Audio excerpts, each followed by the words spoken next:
ito na. Ito po yung sitwasyon ngayon po dito po sa labas po ng Senado. Pakita ko lamang po sa inyo. Ayan, daming mga kapulisan dito na naghahanda kung sakaling meron pong mga rally na magaganap po dito. At bukod doon, dito po sa kanan po natin, may mga barbed wire na rin na nakaharang po at ihaharang po sakali mamaya-maya may rally. So pakita ko lang pero public awareness, open tong kalsada, open siya, pero in case na mayroon lang mag-rally po mamaya-maya ay ayan, ihaharang nila.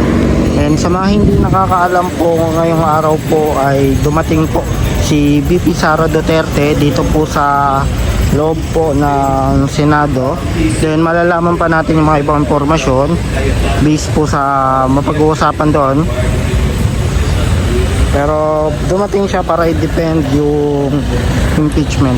So public awareness na rin po, hindi porket po may impeachment ay guilty na po. Ayun po ay pwede pong iano ng mga abogado, no? I-defend. Diba?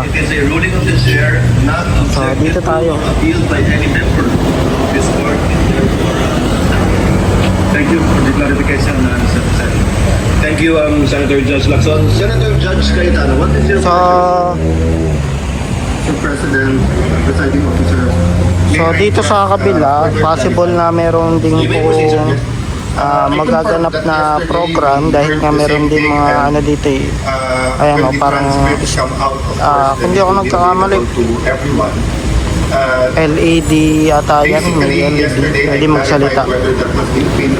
Ayan, dito tayo, balik tayo doon sa pinakaharap. So dito sa pinakaharap, lahat ng pumapasok na mga sasakyan ay minomonitor nila. Yun dumadaan muna doon. Dahil nga nandito si VP Sara Duterte, mahigpit po yung pagbabantay po ngayon dito sa location, malaman natin.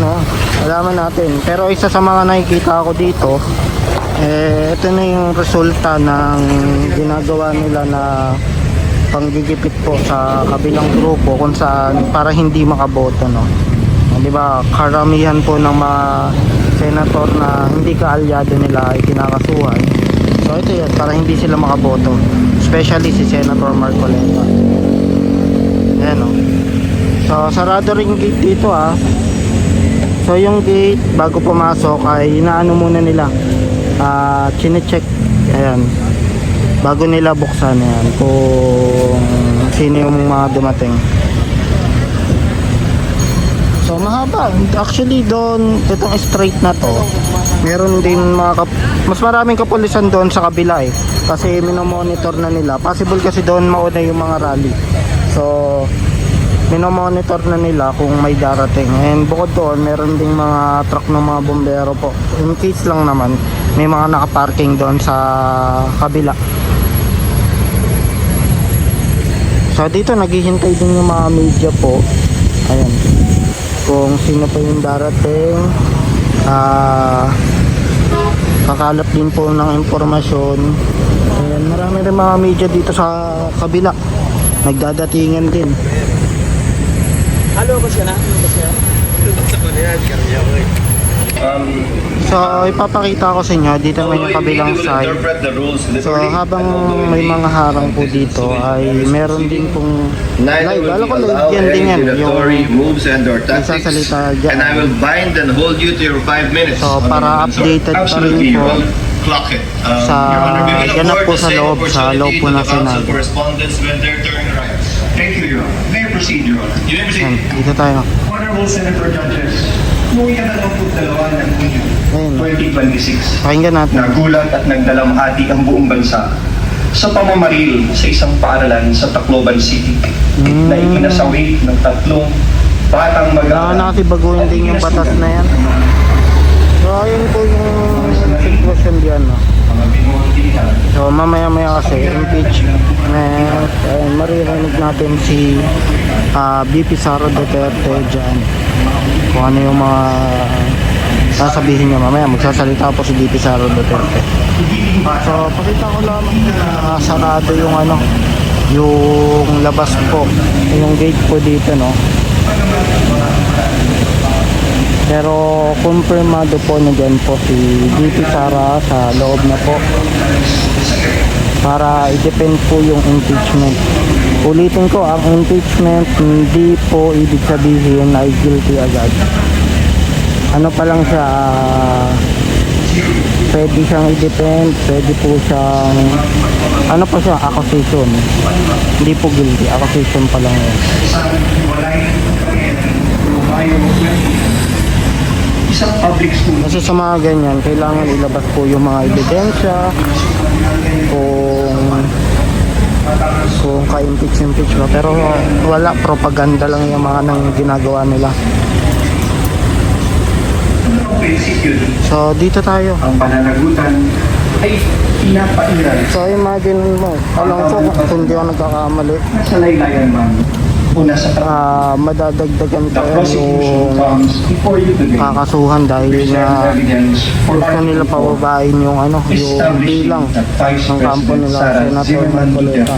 Ganun ka, ano sila, the public trust. kabulok, ano yung desperado namin speech po si VP Sara Duterte. Pero hindi nila alam, In guys, publicly admitting to a live broadcast. hindi lamang po si VP Sara yung nandyan.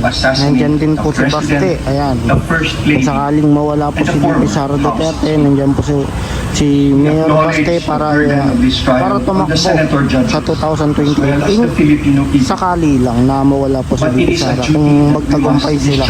Kasi grabe na yung ginagawa nila, di ba? Talagang binabawasan na nila yung mga boto para ma-impeach lang nila si VP Sara Duterte. Our conduct that may be tolerated or condoned, especially coming from the No to second highest impeachment, VP position. Sara Duterte. Ako rin supportado ko Ang na mga ito dahil kilos nga at salita pagigipit ng lang yung ginagawa nila.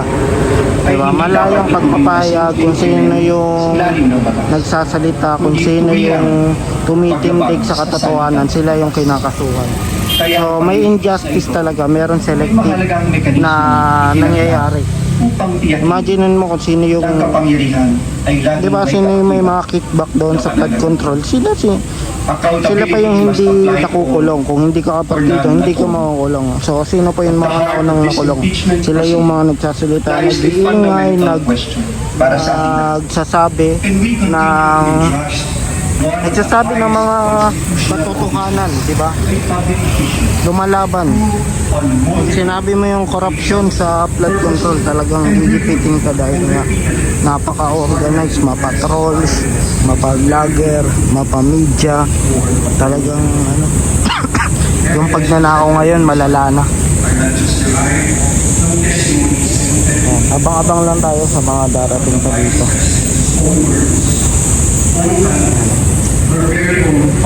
So para updated na lang kayo, pa-like, pa-share, pa-subscribe na lang po sa ating channel.